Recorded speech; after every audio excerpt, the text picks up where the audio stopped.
Hey, welcome back to the Personality Hacker Podcast. My name is Joel Mark Witt. And I'm Antonia Dodge. So, at the time of this recording, it's summer, and my sons were visiting me. They usually live with their mom about an hour and a half away.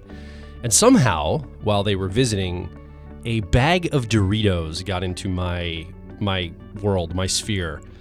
And I found myself in my home eating a bag of, I think it was like nacho cheese-flavored Doritos. And I was crunching into them, and I just have to say that this might be one of the most delicious, I don't want to necessarily call it a food item, one of the most delicious, crunchy taste experiences on the planet. And this isn't a commercial for Doritos, but it's interesting because I'm sitting there eating some of the chips out of this bag, and I'm reading on the back the ingredient list, which is a very long list of things I cannot pronounce. And I see that there's MSG in them, and I just keep eating them, knowing I'm poisoning my body. But this crunch and this flavor that has been probably chemically and scientifically engineered to send signals to my brain that this is good and pleasant and pleasurable and all these positive reward triggers in my brain. I'm sure it's been architected that way, like on purpose. And I think that it's so interesting that I'm like doing that. I'm having this experience, and I know that I'm probably poisoning my body. I'm actually putting something harmful into my system, much like if you drink alcohol. But yet the pleasure's there, and you kind of just ignore it in the moment because it's just like, well, what's one time going to hurt, right? I don't know if you've had this experience listening or not, but you justify it to yourself when you're eating something that's quote unquote bad for you. You make excuses or like, well, this is just one time, or, you know, tomorrow I'll quit, whatever the stories are we tell each other. And I think it's an interesting experience that I had recently, because today we want to talk a little about food and our relationship as humans to food, and how that changes over time. And I remember being a kid loving things like Doritos, like loving sugary things, salty things, overly optimized flavors. And the older I get, the more nuanced my palate has become. And sometimes the over sugary foods or over savory foods and things of this nature are too much for me. Now, Doritos is the exception, obviously, but you get what I'm saying. I think Doritos are always the exception. Right. I remember having a conversation with a friend of mine who said that they were at a Burning Man camp that was filled with nutritionists, and they pulled out a bag of Doritos, and amongst all these people who make their living as nutrition coaches, they went through that bag of Doritos in record time. Like, they just killed it. and I remember thinking, really? Even the nutritionists, huh? And then I thought, well, but they're Doritos. What are you supposed to do? Exactly. And I look at it almost like alcohol. It's like a distilled chemical compound that's very pleasurable, but if you do it in any excess, you're probably going to really harm yourself. So I guess like one time it's not going to kill you. Yeah, no, I mean, a single bag of Doritos, even if it's like one of those big bags, even if you killed it all by yourself, it's going to be fine. Nothing terrible is going to happen long term with a single bag of Doritos. I think it's when Doritos are like a normal rotation in your diet that it becomes an issue. And if you're normally eating Doritos, you're probably normally eating other things you shouldn't be eating, because it's unlikely that Doritos are your like one thing. And so I think it's more like the relationship you have to food in general, not just this guilty pleasure. So I have a perspective on this. I don't know if you agree with me, Antonia, or you listening agree with me, but I think everybody should be able to eat whatever they want. I don't think there should be anybody to say there should be this or should be that. Like, you get to decide for yourself what you want to consume. I mean, I don't think it's really the government or anybody else's job to regulate that. You should be able to consume food or food adjacent products things that are edible that have been designed to be ingested, I suppose, if you want to, like whatever that is. Like, I think in radical freedom around that kind of thing. And I also personally have decided to be more responsible about the types of foods and things I put into my body. Not always, but often I'm trying to not regulate, but trying to be mindful of the type of things I ingest, because I know food to me is basically, it can either be something that builds me up and adds value to my life and my body, or it can be something that tears me down and drains energy and takes away from my life and my body. And so seeing food in that relationship or those terms, even though I believe you should be able to eat whatever you want, I have chosen personally to be more mindful of the things I've eaten. And the older I get, the more mindful I I want to be around food. Yeah, and we are in a society. I mean, you're always going to be influenced by the cultures around you. And the culture that we're in, we're not just in a first world country. We're in the United States. And in the United States, food is plentiful here. And you walk into a grocery store and you can have 20 varieties of any single flavor experience you want. And so what has ended up happening is because food is so plentiful and it's so relatively inexpensive compared to what it was like ever before in human history, really. Because when I think of food in terms of expense, I don't think of it in just terms of money. I think of it in terms of the energy represented in getting that thing. And so for most of human history, which occupies hundreds of thousands of years, food was expensive, like especially really like protein-filled foods were expensive because you had to go catch them. You had to go expend your energy. And there were times when you would go, humans would go chase a kill and they wouldn't get it that day.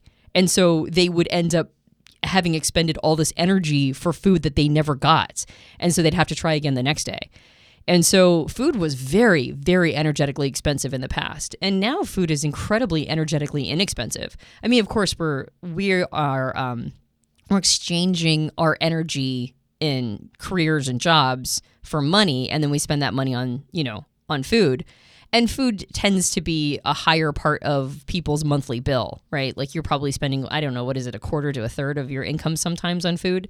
So depending upon, of course, your lifestyle and how much you prioritize food. And so you can have like quite a bit of your money wrapped up in that. But it's still, when you think about it item for item, it's incredibly inexpensive to go get a piece of fruit. Whereas before you might have had to hunt for that piece of fruit for a very long time in order to get that. So food is really inexpensive. And it's everywhere and it's plentiful. And now it's being engineered because of marketing. And so we in this country are very overfed. We're just ridiculously overfed. And because of what you're talking about with like the Dorito situation, so many foods are optimized for flavor that while we're overfed, we're actually undernourished. And so that ends up creating a sluggish society. Like we end up being more sluggish because we have more calories than we need, but we have fewer nutrients than we need.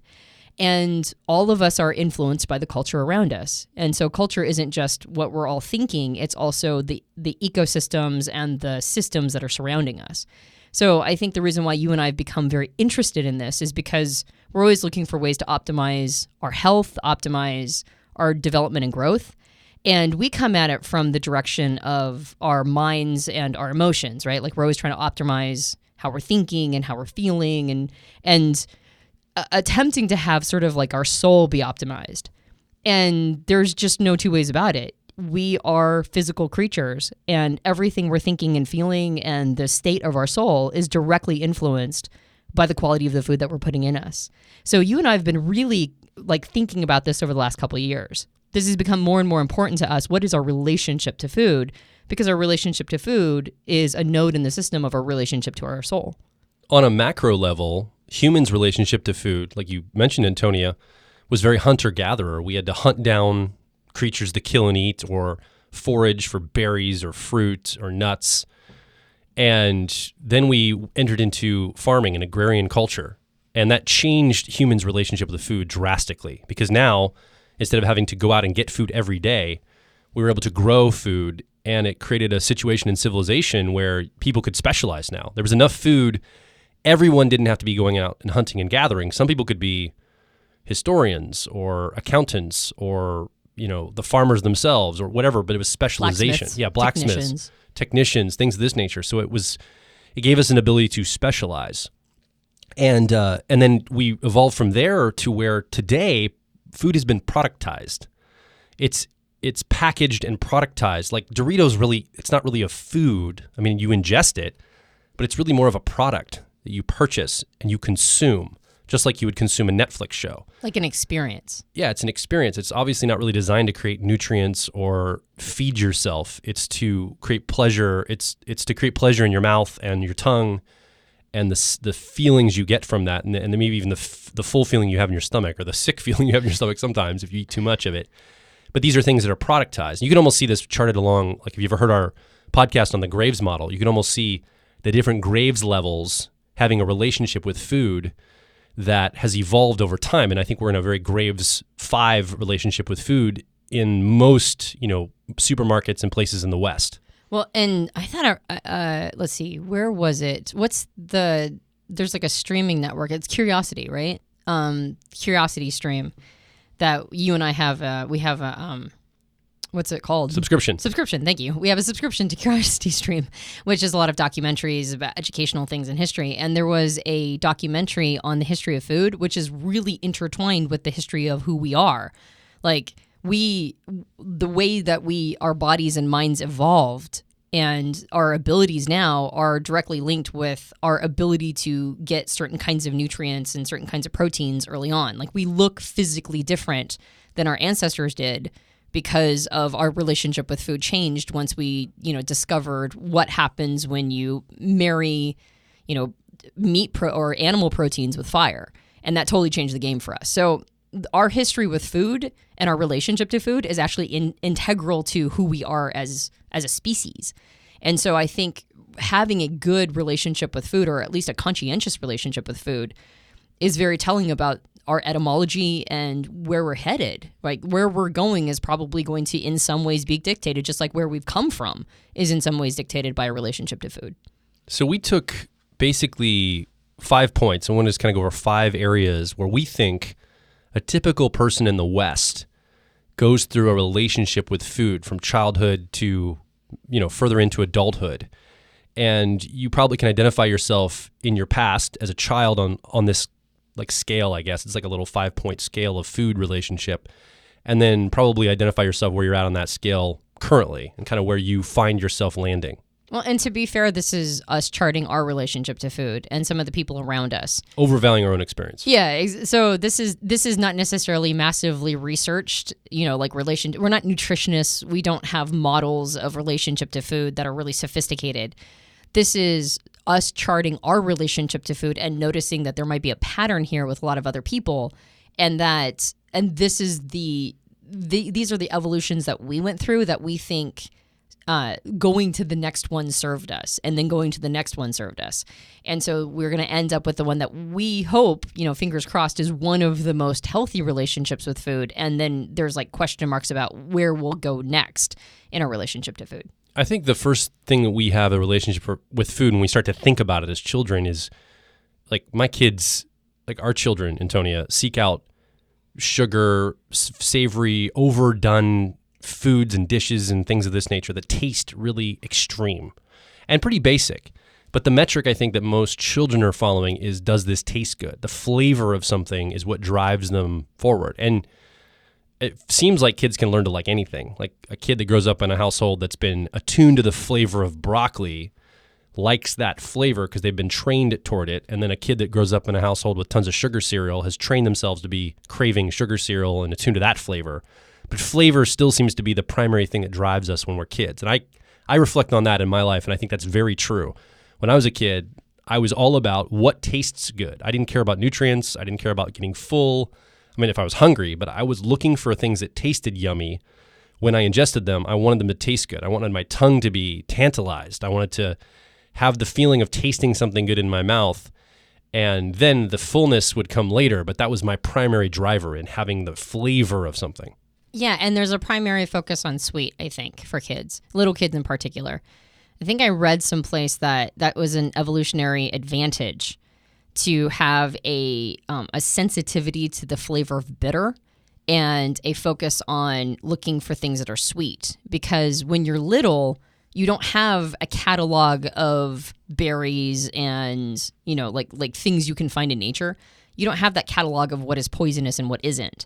And so, like, basically evolution gave little kids a particular sensitivity to the flavor of bitter so that they would spit poisonous berries out, like if they just, grabbed them and tossed them in their mouth. And of course, over time, we lose that sensitivity to bitterness. We don't have as much of a sensitivity to that because we don't need it, first of all.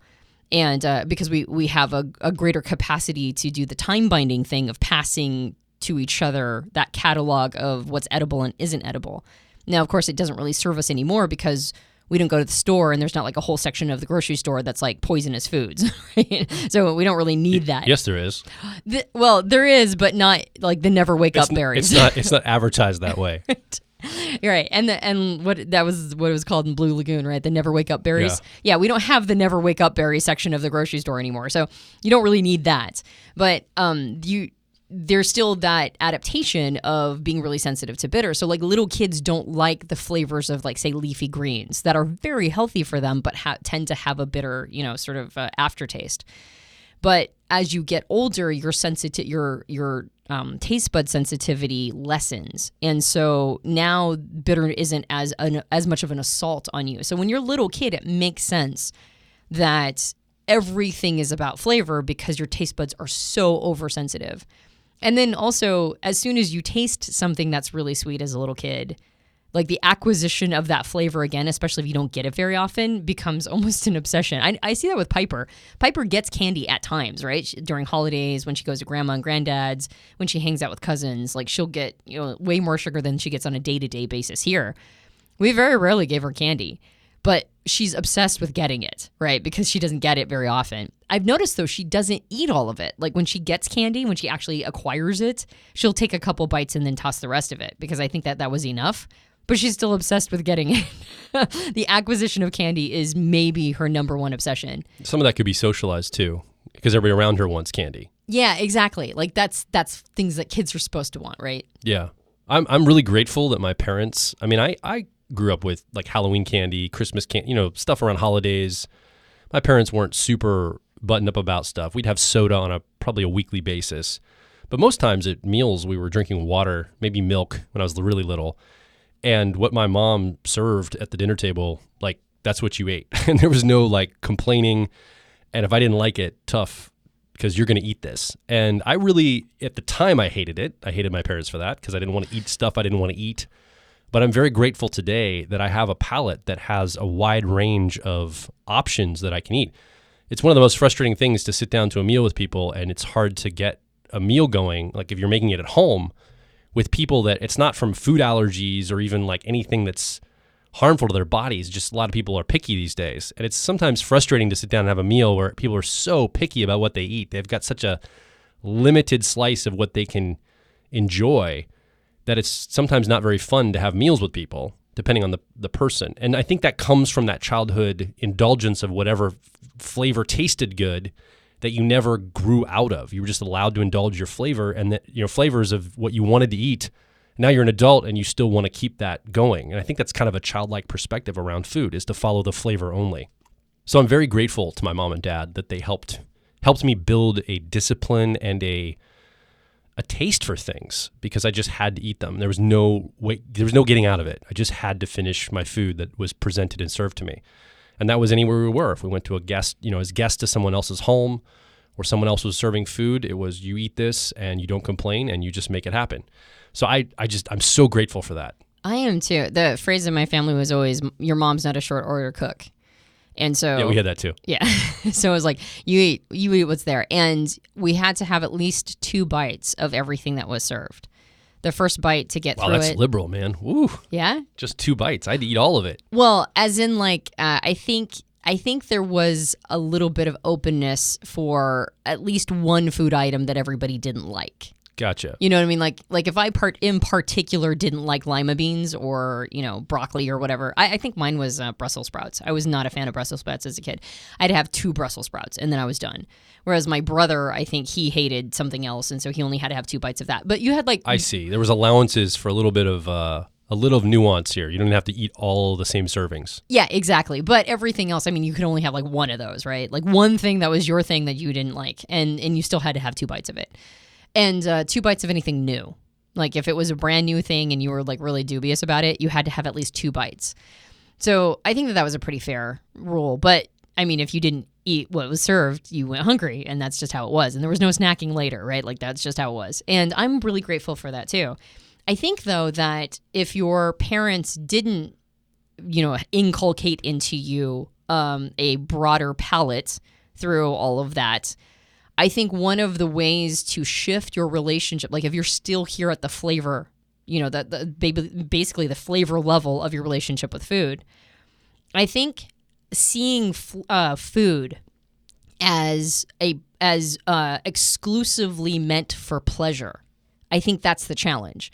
The challenge is this idea that food is supposed to be pleasurable at all times. It's supposed to make you happy that you're eating it. And I think that might be the challenge, because for most of human history, food was not a pleasure. Food was a way to keep you alive into the next day.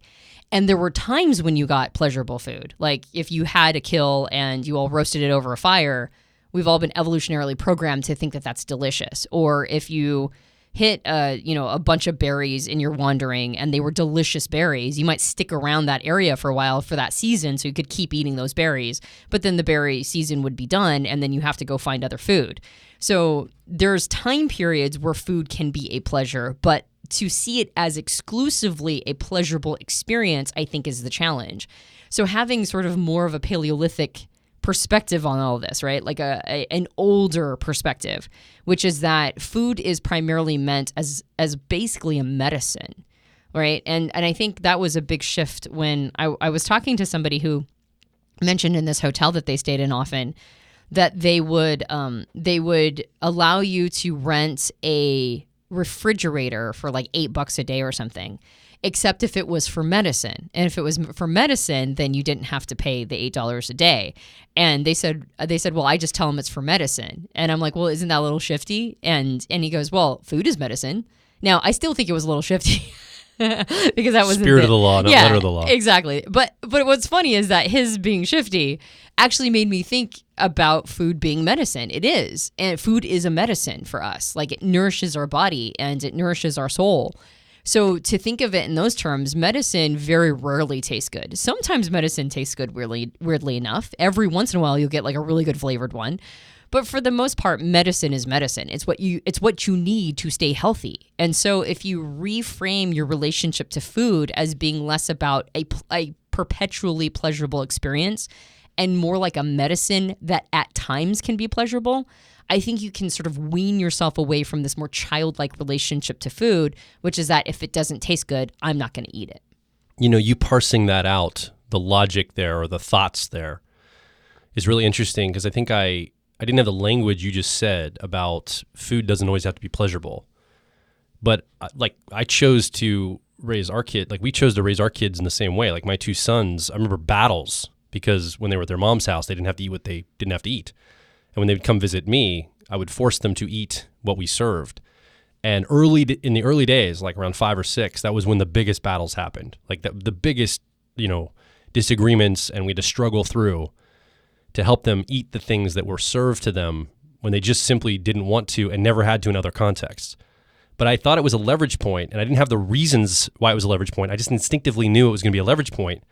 And the reason why I think it's a leverage point, based on what you said, is it's almost a metaphor for life. The thing we eat probably about 3 times a day, most people, and how we show up to our food can also wire us to how we show up to life. So by having my children have to eat what's served to them, even if it's not pleasurable, it starts to wire in their minds, oh, in life, there's things I have to do to survive, to thrive, to make it through, disciplines I have to create for myself that's not always going to be pleasurable, but I have to do them anyway.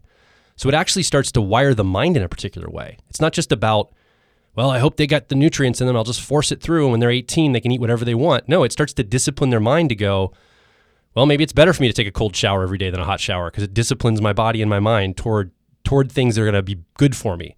Like maybe it's good to exercise and to push myself, to work hard, to get up earlier than I want to because it's not pleasurable to get up early before work and hustle, before work or school to do that project I want to work on. So these are the things I think that kind of thinking can bring to us as humans. And the way you articulated of not all food has to be pleasurable, I don't think I've really thought that before, but I kind of have that in the back of my head. And I wonder if that's a new thought for some people. Like you listening, do you think that food needs to always taste good in order to be consumed? Is it something you look for and go, pleasure or flavor is the primary thing that I look for when I seek out what I'm going to eat? And I think if you're out with friends and you're out to eat and stuff like that, I totally look for like what I want to eat. Like I want to go get a delicious meal somewhere. I love that. It's a fun experience. But I also know I see people that delicious smoothies are made. In my opinion, they taste good, and these people can barely choke down a smoothie that's really healthy. Like, oh, it tastes gross. It's got green kale flavor. Oh, it makes me want to vomit. I'm like, are you kidding me? Like, this is good for you. And I don't, like, even if it did taste bad, let's assume it tastes terrible. Well, choke it down anyway because it's good for your body. And I think that's the mental thing that you're having to discipline yourself to do stuff that's not pleasurable starts to train your mind in that way too. Yeah, well, that's why, I started out by saying that I think our relationship with food, it goes back to our relationship with our soul.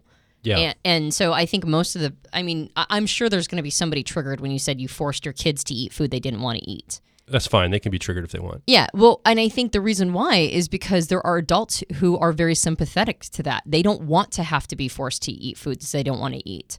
But when I look at the etymology of your boys and the person in their life who influences them to not have to eat anything they don't want to eat, that person is actually diabetic. And they're right now, they're going through sort of like an early death process because of their relationship to food. They never wanted to eat anything they didn't want to eat. They always wanted their flavors to be optimized. And now in their 60s, their health is failing because of it. And so it's one of those things where I think older people who have never created a new relationship to food beyond flavor, they're very sympathetic of kids not having to eat anything they don't want to eat, because they wouldn't want anybody to make them do that. And yet nobody making them do that was actually a disservice to them. Yeah. Like, it probably would have been healthier for them to have been in a context where somebody basically put the law down and said, you need to eat foods you don't want to eat because your body needs them. It's a medicine. So I understand people being... well, I'm saying beyond just the medicine or the body needing it, it also creates a discipline in your mind. That's exactly That's it. what I'm trying to say is, like, I think it's really good for us in other ways besides just the food itself. Absolutely. I would totally agree. So I think the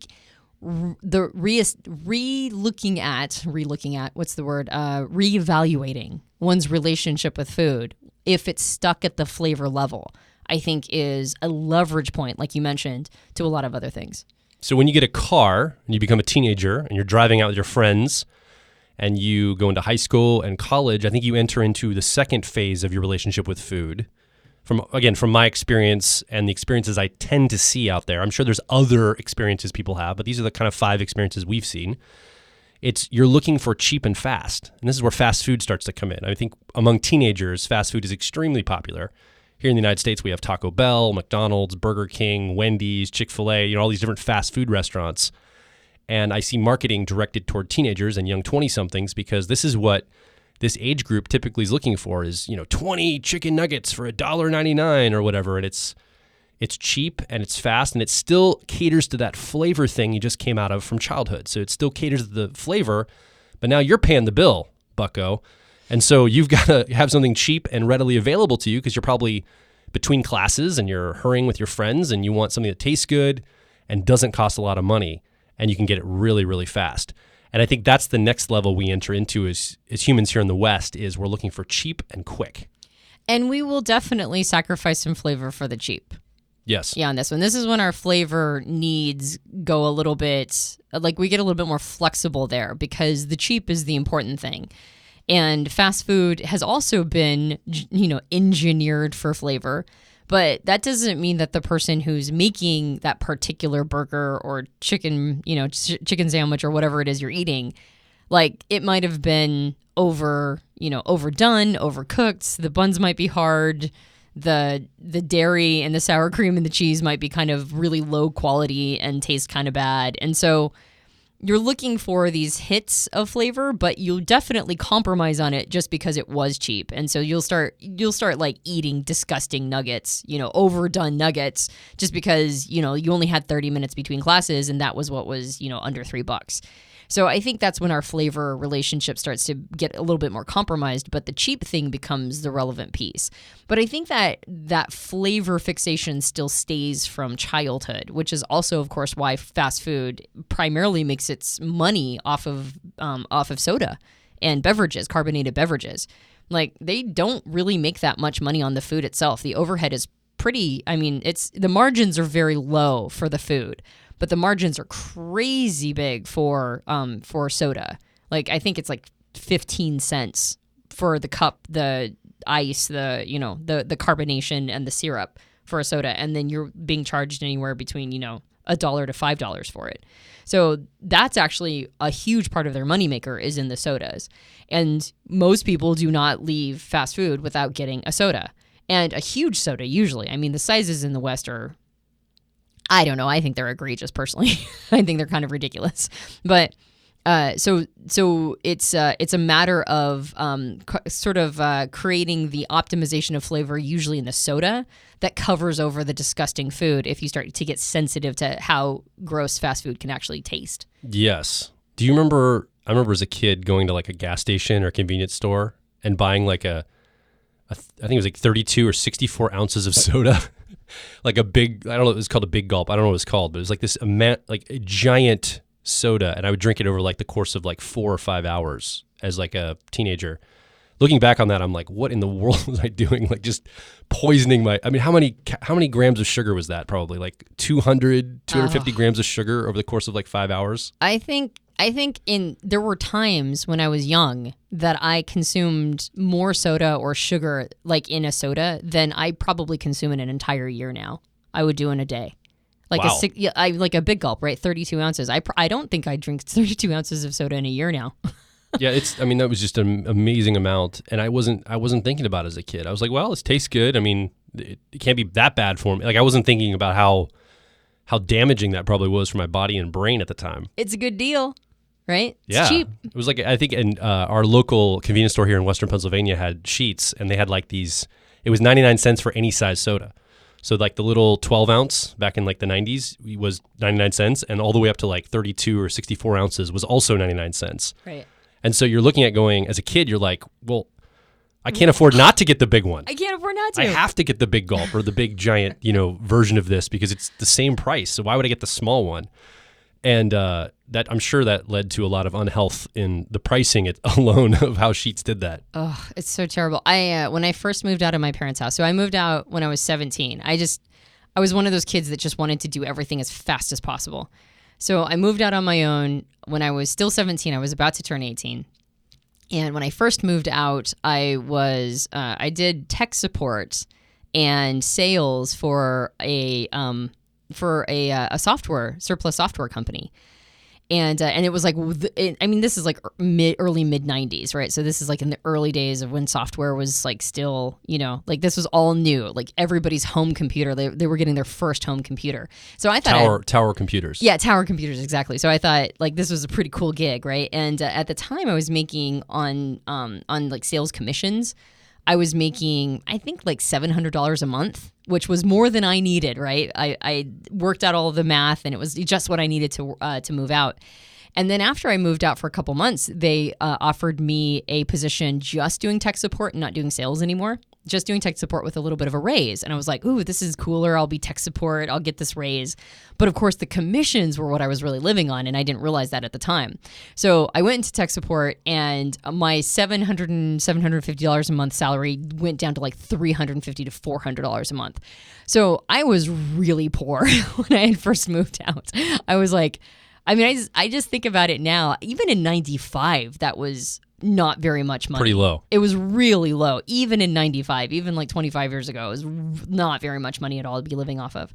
So $350 a month. What was your rent? It was you had roommates, right? I had 3 roommates, so there was 4 of us, and the place was above a restaurant, so it was all connected to the restaurants, like all of their resources and all that stuff. Like so, heating and all that was included from the restaurant. Exactly, and it was $600 a month, all utilities wrapped up in it, and there were 4 of us. It was a 2-bedroom place, so there was like 4 girls, and we each shared, like 2 of us shared 2 rooms. So mine was $150 a month, and then I had my car paid for. So like my car was already paid for when I was in high school. So I had this car, and it was like this old 1975 Buick Skylark. You inherited it. I did actually. Yeah, I did inherit it. And so I had my car, and my rent was $150 a month.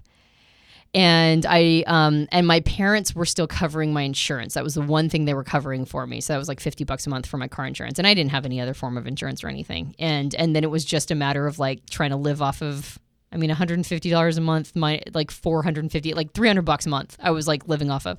And of course, I was very social as a teenager. And so most of that got eaten up with gas. And I didn't know how to cook. It wasn't like I had been learning how to cook or anything. So basically, I lived off of, in the Pacific Northwest, there was a chain that probably still exists called Taco Time. And in 1995, Taco Time had this big veggie burrito. And I would get a veggie burrito with a Mr. Pibb, and I think it was $2.99 for this enormous burrito, and that burrito would last me all day. I would like cut it in half, and that was my morning. Like I would get my sort of like a brunch, and then I would eat the rest of the burrito for dinner, and that Mr. Pibb would last me all day, and that was what I lived off of every day. So it's like 3 times, so it's like $100, right? I mean, I basically did that every single day, and then McDonald's had a special they were running, 20 chicken nuggets for $2, I think. Dang. Yeah, it was like, I mean, I don't even want to think about it right now. the kind of quality we're talking about. But my roommate Anna and I would split that. And so we'd go get our 20 chicken nuggets for $2, and we'd each contribute $1, and I'd get 10 and she'd get 10, and I'd have 5 in the morning and 5 at night.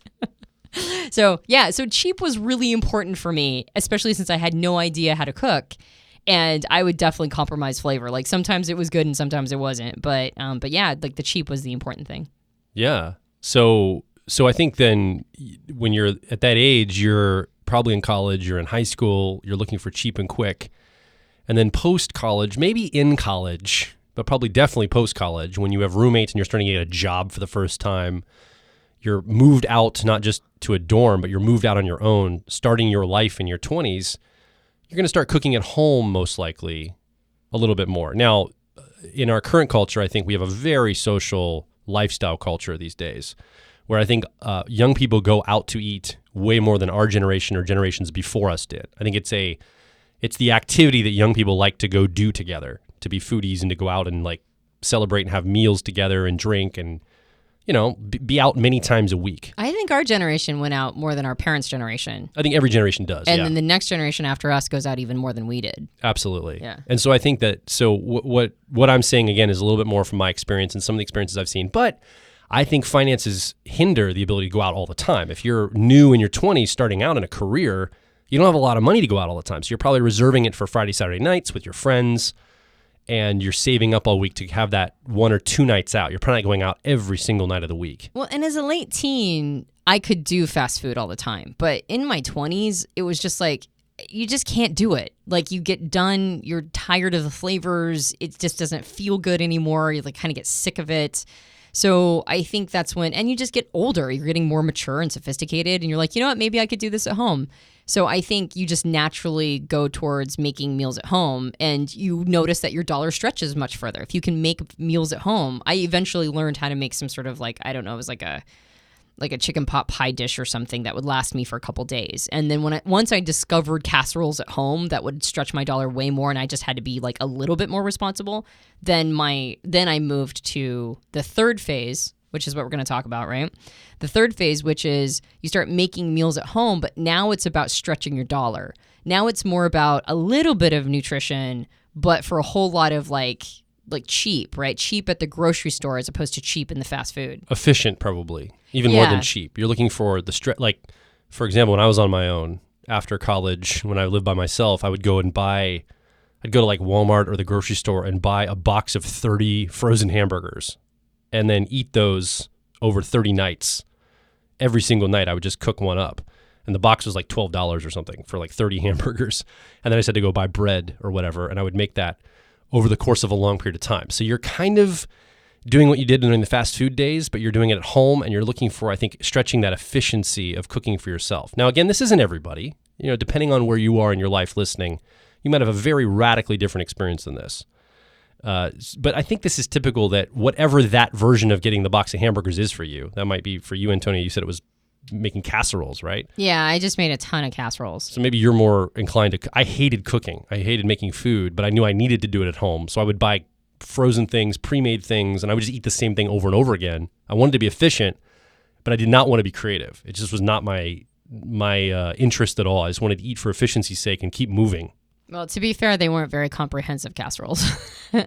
But Yeah, I think also some of that memory of my childhood, my mom making us eat salads for every meal, I think some of that kicked in too in my 20s. And I was like, you know what? I think I need to eat better, right? And you don't, I mean, my lifestyle in my late teens, early 20s was so go, go, go. And then by the time I was in my 20s, I was married, and it was a little bit more like now I have to think about not just me, but this other person, and it wasn't go, go, go all the time. And so then it became more about like, oh, that's on sale. Oh, that's, that can of beans is on sale versus the other can of beans. And so there wasn't a lot of looking at labels. There wasn't a lot of, it was more like beans are healthy, right? Right. It was kind of whatever was the common sense wisdom of what was healthy for me. Default thinking. Unfortunately, in the 90s, default thinking was fat-free was what you wanted. And I didn't know. I mean, of course, like now it's completely altered. Now you don't want fat-free, you want carb-free.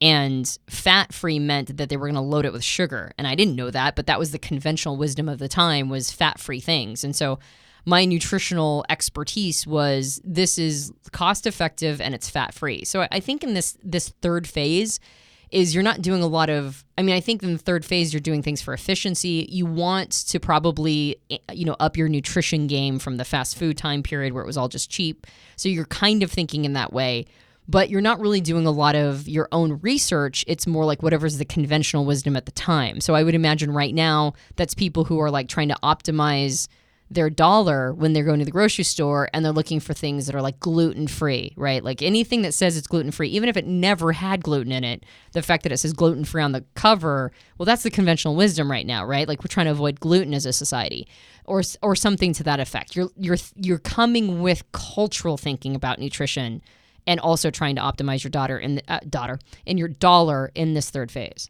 Yeah, and I think that here, for me in my 20s, when I was going through this phase, I knew I wasn't eating the healthiest I could eat, but I didn't think I had the money or the resource to eat as healthy, and I also hadn't surrendered to it yet.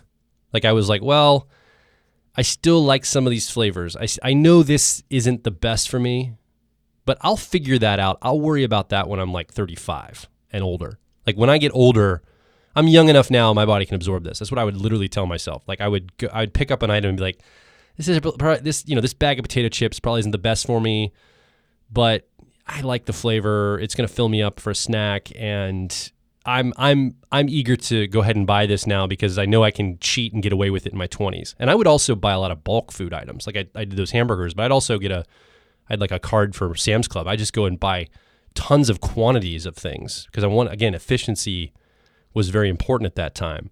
And I kept just delaying the healthy part till I got older. And I just knew that when I get older, I'll have to take care of this and be more serious about it. But right now I don't care because I just can't. And you can do that because you're Mr. Skinny Fat. Like, I mean, you're not now. I think you have a much better relationship with food now than you did in the past. But you're like 6'2". And how much did you weigh in your like mid-20s? Like 140. Yeah. 6'2" and 140. You're not, I mean, again, it's the culture, and the culture's like, if you're skinny, you're fine. And so there was that concept of skinny fat wasn't really in the collective unconscious yet, I don't think.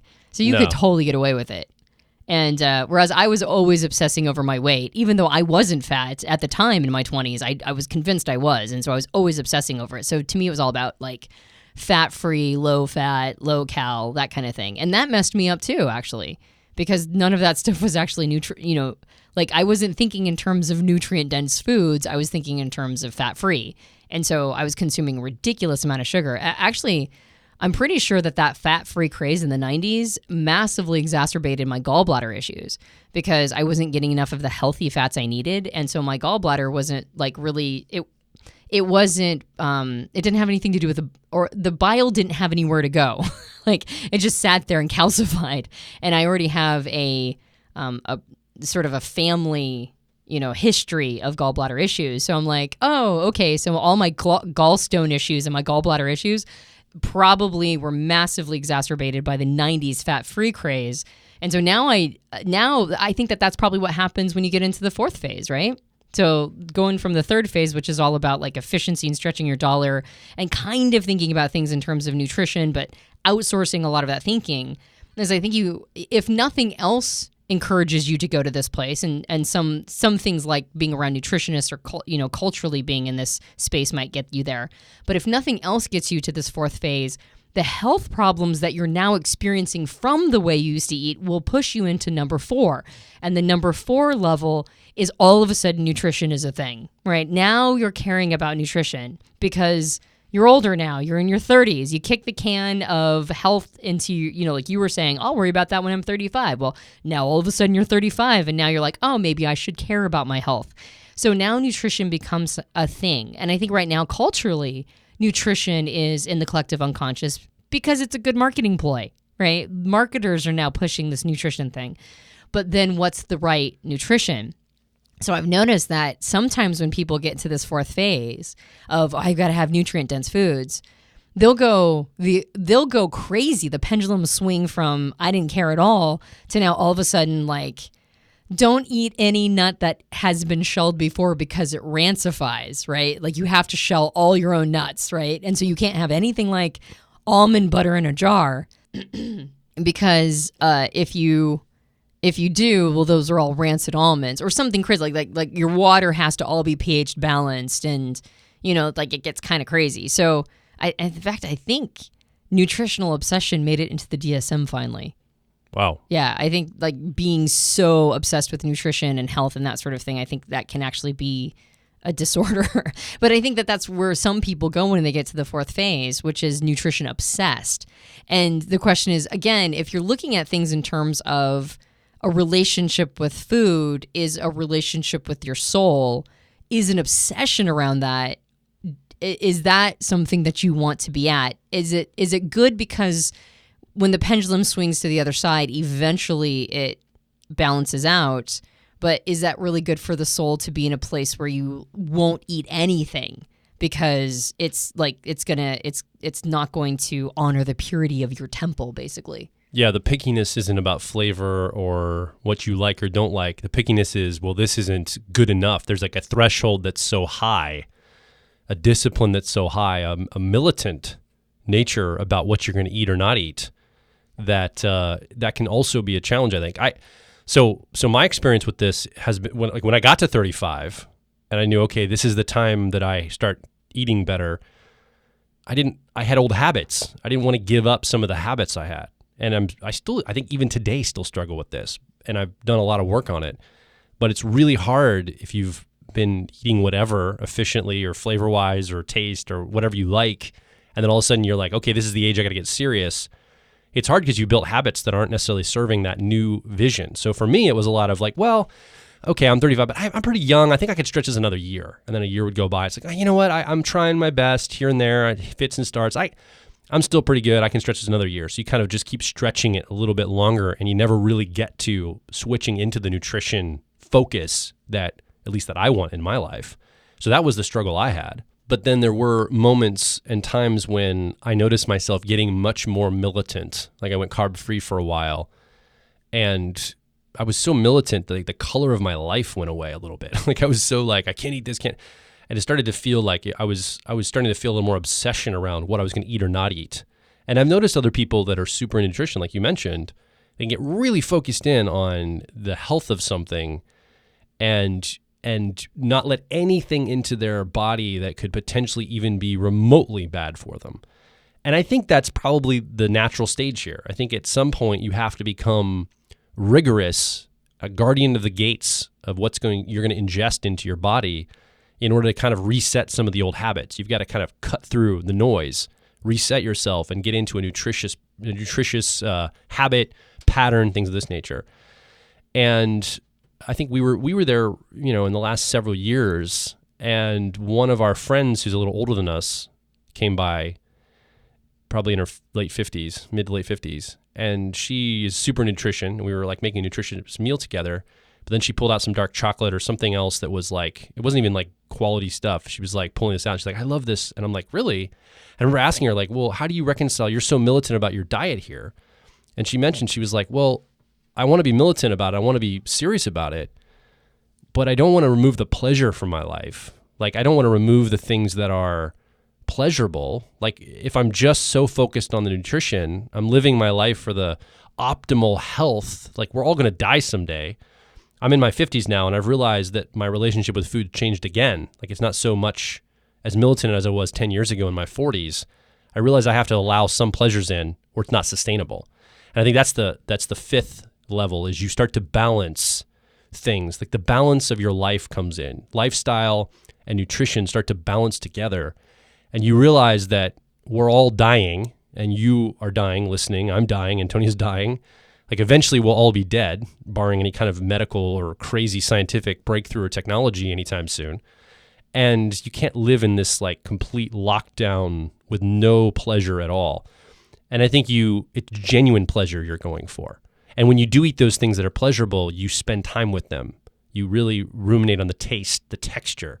You buy high quality pleasurable items to eat. And maybe they're not good for you necessarily, but you buy that high grade whiskey and you have a shot of whiskey late at night, or you enjoy really rich chocolates or certain desserts or things that are flavorful, and you have a base of nutrition underneath it. Yeah, I think you go from militant to conscientious. And I've noticed that I think what's nice is that this fifth level kind of loops back. It's almost like it does a 360 back to pleasure, like you mentioned. And I feel, though, that once you have made such a focus on nutrition for a time, your palate changes.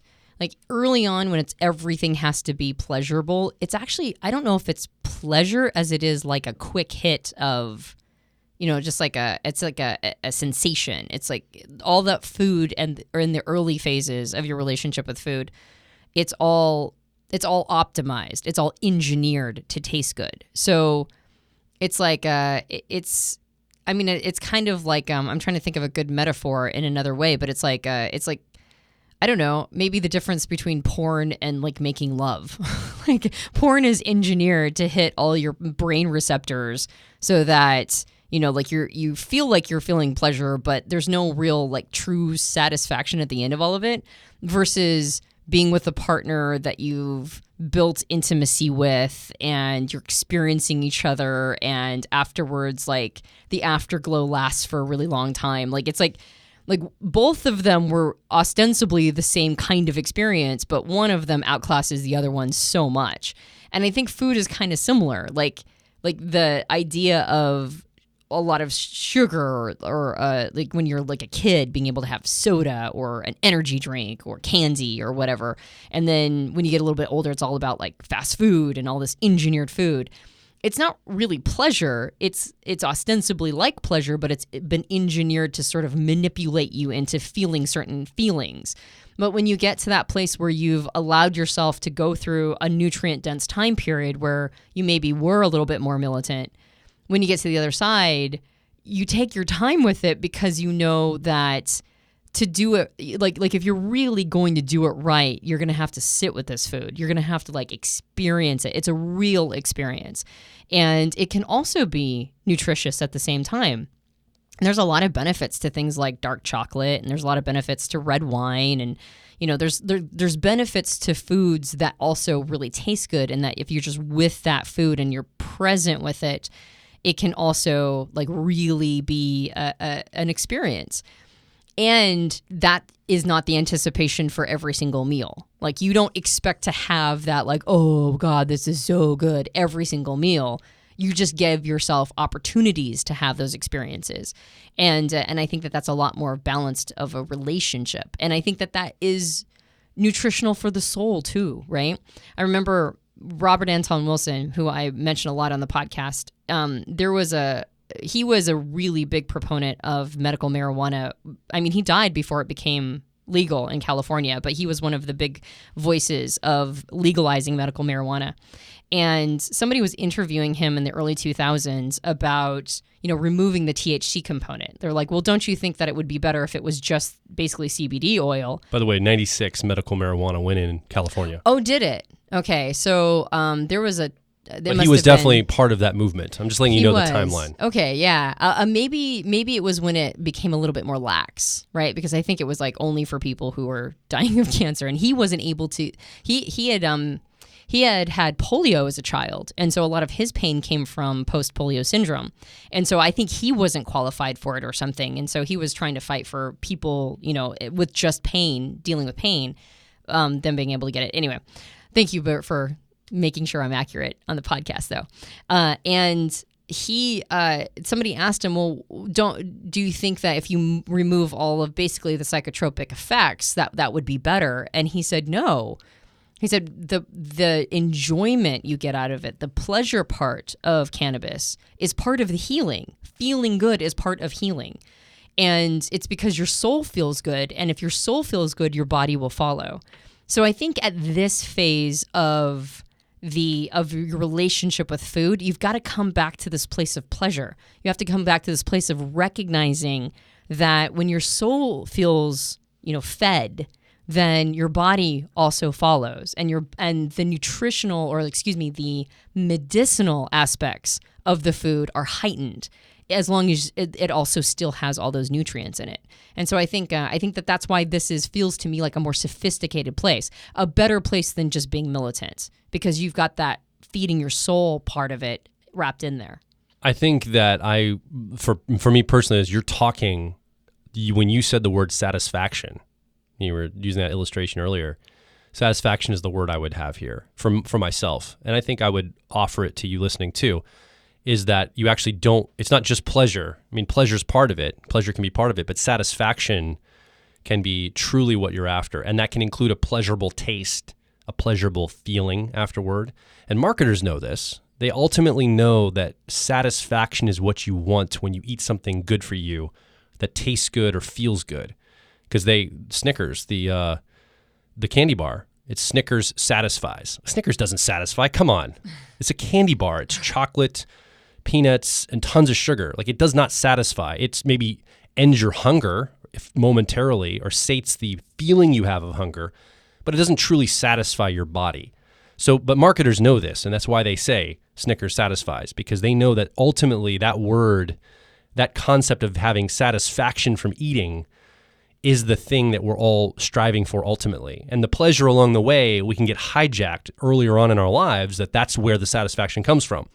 We're looking for cheapness to be the satisfaction, or the flavor, or the efficiency, or the militant, health benefits. But ultimately, the satisfaction is the end result. And I think that's really the organizing principle that I see when I consume things now, is satisfaction holistically in my health. I think one of the biggest challenges that people have with eating for their soul is that it is expensive. It's expensive time-wise. It's expensive in doing the research you need to do. One of the reasons why I was staying at that militant space for too long is because there were so many conflicting ideas of what actual nutrition was. Like, I had heard the gambit. And so every time I would start what I believed was like a really nutrient-dense diet, somebody would say, "Oh, no, you don't need to do that. You need to do this over here." Or, "No, don't eat all those root vegetables. It's too much sugar." Or, "No, like you should be doing a vegan, in a vegan style." And so, there was so much information. Paleo, keto, like all these different ones, right? Right. And so I got stuck there. I got obsessed with whatever was the most nutritional thing.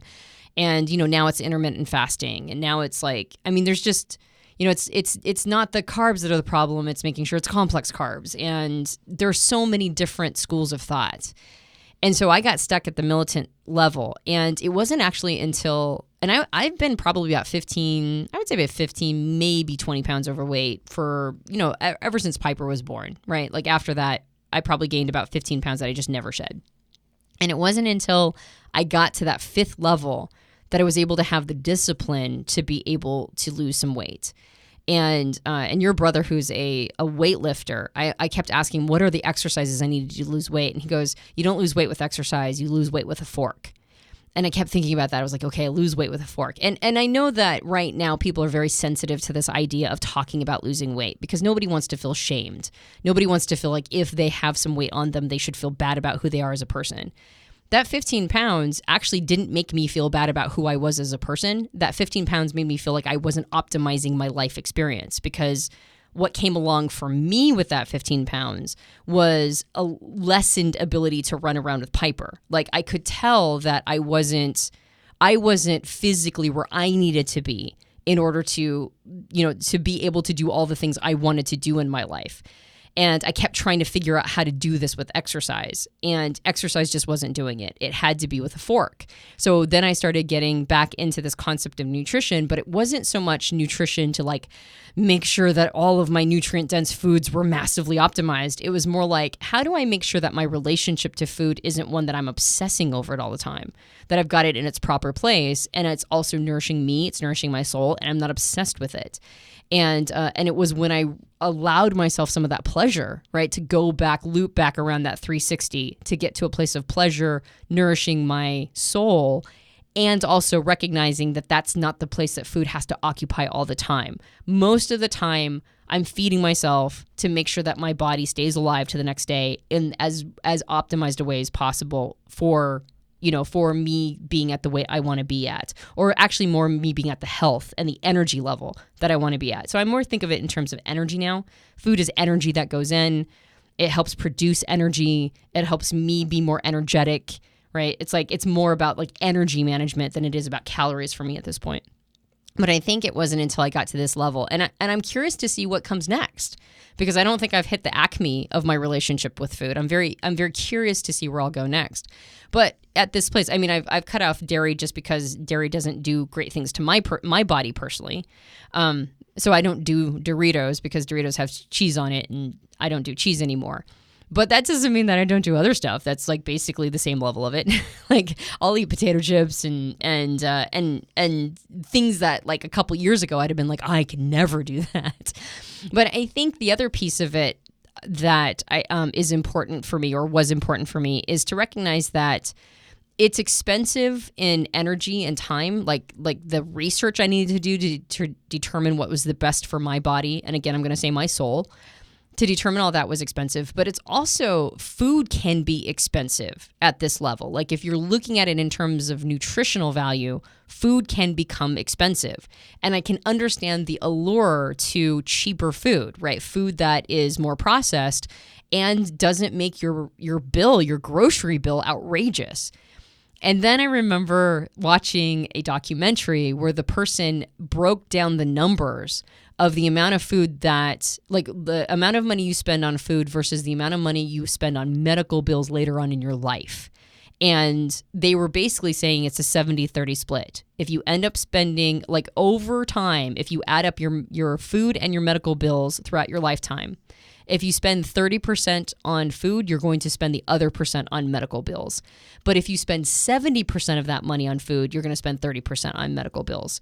And I thought that was really fascinating. So I think when you're young, you can kind of do that grasshopper in the summer thing. You can not really worry about it. You can do more damage to your body, and your body can absorb it. But I think as you get older, and our resource usually does increase as we get older, like in our 30s or 40s, etc. We usually do have a little bit more money to play around with.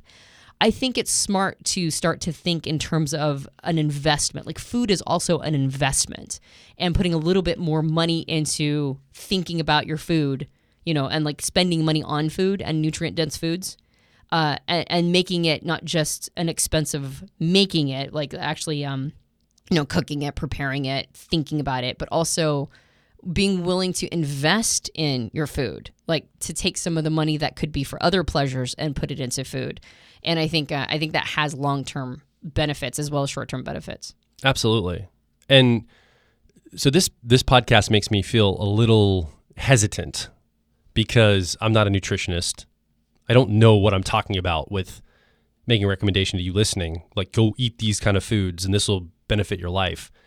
This is more of a narrative cast. It's more of a exploratory, conversation. We're unpacking some ideas. And I think the key for this, in my mind, the reason why food is so important, it's tied so much to our mentality, so much to the way we think, and so much to what shapes us as humans, that we can't ignore food. It's got to be something part of the conversation we have. So when we talk about personal growth, we talk about your personality, we talk about anything involving your growth as a human, food is a massive building block in that. Not just because of the nourishment it gives you and the sustenance of life it brings, but the way we think about food is how we think about life. And I think about food in that there are political aspects to food, there are cultural aspects to food, there are economic aspects to food, and there are moral or ethical aspects to food. And we have all of these at play too. So like, my parents run a camp, and they just had a Jewish group come to their camp, and they had to convert the kitchen into a kosher kitchen while they were there. Well, that's involving food. It was a certain way of preparing food. I know some Catholic friends of mine who don't eat meat on Fridays during Lent, I think, or I forget what the Catholic rules are on all this, but usually fish on Fridays, and or they give up certain elements of food during Lent, I think it is, after Mardi Gras for a period of time. And it's a way of serving a morality framework. So and I remember like alcohol. I was not allowed to drink alcohol growing up. My whole family was teetotaling, and alcohol was deemed as something that was a food item or ingesting something in my body that was not good for me. So there's like an ethical, moral implication of food there. There's also economic implications of distribution, the kinds of foods people can access around the globe, and food is often used to control populations or people's minds and their behaviors. And we also have cultural elements of, a lot of the diet fads are cultural. It's a cultural virus that a whole group of people goes, I'm going to go do the Atkins diet or the keto diet or whatever the diet of the day is. And it's a cultural virus that runs through. And then there's political elements of this, where you have imports and exports and subsidies to farmers. And like, there's just so much wrapped up in this in our world. Well, and the quality of your food can sometimes be traced to your socioeconomic level too. Correct. So even talking about, you should be eating nutrient-dense foods and higher quality foods also betrays a certain socioeconomic level. It could be a privileged thing to say. Exactly. To suggest to someone, you should eat healthier, right? Because maybe they don't have the opportunity to do that in the circumstances that they're in. The resource, the education, that sort of thing. Mm-hmm. Correct. And so one way to look at this, we kind of went through just like our relationship and how our relationship to food kind of evolved over our life. And we're about halfway through life, so we have more evolution to have happen. But I think a framework you could bring in here could be Maslow's hierarchy of needs, where 5 levels on Maslow. At the very bottom is survival, and the next level up is safety, security. Next level up is love and belongingness. Next level up is self-esteem, and at the very top is self-actualization.